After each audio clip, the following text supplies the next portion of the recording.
क्या कथा को पूरा सुने। आप पर माता रानी की कृपा रहेगी। अगर आप इसको अधूरी छोड़कर जाते हैं तो शायद दुर्गा माता रूठ जाएं।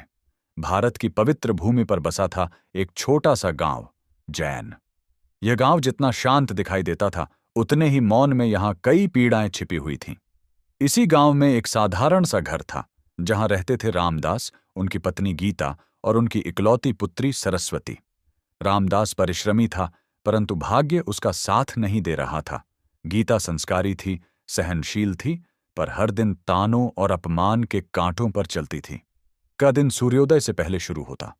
घर का सारा काम, पशुओं की सेवा और फिर चुपचाप मां दुर्गा के सामने दीपक। गीता रोज कहती, हे मां दुर्गा, मुझे सुख नहीं चाहिए, बस इतनी शक्ति दे कि मैं अपमान को सह सकूं और मेरी बेटी सुरक्षित रहे। सरस्वती अक्सर पूछती, मां, क्या मां दुर्गा सच में सब देखती हैं? गीता मुस्कुरा देती, पर आंखों से आंसू बह जाते। नवरात्रि का पहला दिन था। गांव के हर घर में उत्सव था, पर रामदास के घर में केवल साधना। उसी दिन संध्या समय एक साधारण वस्त्रों में लिपटी एक शांत तेजस्वी कन्या उस घर के द्वार पर आ खड़ी हुई। उसका नाम था वैष्णवी। उसकी आंखों में करुणा, चेहरे पर अद्भुत शांति और वाणी में मां जैसी मिठास थी। उसने कहा, मां, क्या मैं कुछ दिन यहां रह सकती हूं? गीता का हृदय भर आया। उसने बिना कुछ सोचे कहा, बेटी, घर गरीब है, पर दिल में प्रेम है, आ जाओ। वैष्णवी के आने के बाद घर का वातावरण बदलने लगा। घर में झगड़े कम हुए, सरस्वती पढ़ाई में तेज हो गई, गीता के चेहरे पर धैर्य की चमक आ गई। वैष्णवी सुबह शाम मां दुर्गा का ध्यान करती और सरस्वती को साथ बैठाती। वह कहती, जो सहन करता है वही सबसे बड़ा योद्धा होता है।